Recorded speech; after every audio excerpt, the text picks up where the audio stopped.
क्या आपकी दुकान पर ईश्वर मिलेंगे? एक 8 साल का बच्चा 1 रुपये का सिक्का मुट्ठी में लेकर एक दुकान पर जाकर बोला, क्या आपकी दुकान पर ईश्वर मिलेंगे? दुकानदार ने यह बात सुनकर सिक्का नीचे फेंक दिया और बच्चे को निकाल दिया। बच्चा पास की दुकान में जाकर 1 रुपये का सिक्का लेकर चुपचाप खड़ा रहा। हे लड़के, 1 रुपये में तुम क्या चाहते हो? मुझे ईश्वर चाहिए। आपकी दुकान में है? दूसरे दुकानदार ने भी भगा दिया, लेकिन उस अबोध बालक ने हार नहीं मानी।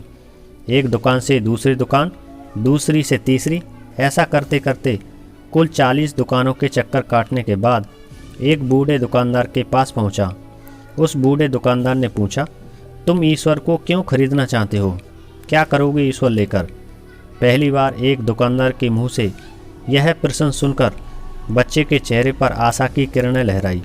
लगता है इसी दुकान पर ही ईश्वर मिलेंगे। बच्चे ने बड़े उत्साह से उत्तर दिया, इस दुनिया में माँ के अलावा मेरा और कोई नहीं है।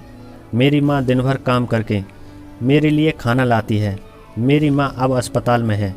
अगर मेरी माँ मर गई तो मुझे कौन खिलाएगा? डॉक्टर ने कहा है कि अब सिर्फ ईश्वर ही तुम्हारी माँ को बचा सकते हैं। क्या आपकी दुकान में ईश्वर मिलेंगे? दुकानदार, हाँ मिलेंगे। कितने पैसे हैं तुम्हारे पास? बच्चा, सिर्फ 1 रुपया। दुकानदार, कोई दिक्कत नहीं, 1 रुपये में भी ईश्वर मिल सकते हैं। दुकानदार बच्चे के हाथ से 1 रुपया लेकर उसने पाया कि 1 रुपये में 1 गिलास पानी के अलावा बेचने के लिए और कुछ भी नहीं है। इसलिए उस बच्चे को फिल्टर से 1 गिलास पानी भर कर दिया और कहा, यह पानी पिलाने से ही तुम्हारी माँ ठीक हो जाएगी। अगले दिन कुछ मेडिकल स्पेशलिस्ट उस अस्पताल में गए। बच्चे की माँ का ऑपरेशन हुआ और बहुत जल्द ही वह स्वस्थ हो उठी। डिस्चार्ज के कागज़ पर अस्पताल का बिल देखकर उस महिला के होश उड़ गई। डॉक्टर ने उन्हें आश्वासन देकर कहा, टेंशन की कोई बात नहीं है।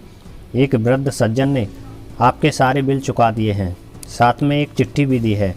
महिला चिट्ठी खोलकर पढ़ने लगी। उसमें लिखा था, मुझे धन्यवाद देने की कोई आवश्यकता नहीं है। आपको तो स्वयं ईश्वर ने ही बचाया है। मैं तो सिर्फ एक जरिया हूँ। यदि आप धन्यवाद देना ही चाहती हैं तो अपने अबोध बच्चे को दीजिए, जो सिर्फ 1 रुपये लेकर नासमझों की तरह ईश्वर को ढूंढने निकल पड़ा।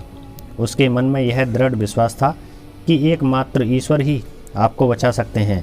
विश्वास इसी को कहते हैं। ईश्वर को ढूंढने के लिए करोड़ों रुपए दान करने की ज़रूरत नहीं होती। यदि मन में अटूट विश्वास हो तो वो 1 रुपये में भी मिल सकते हैं।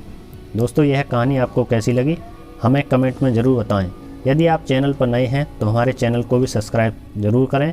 कहानी सुनने के लिए आपका बहुत बहुत धन्यवाद। Thank you, wish you all the best.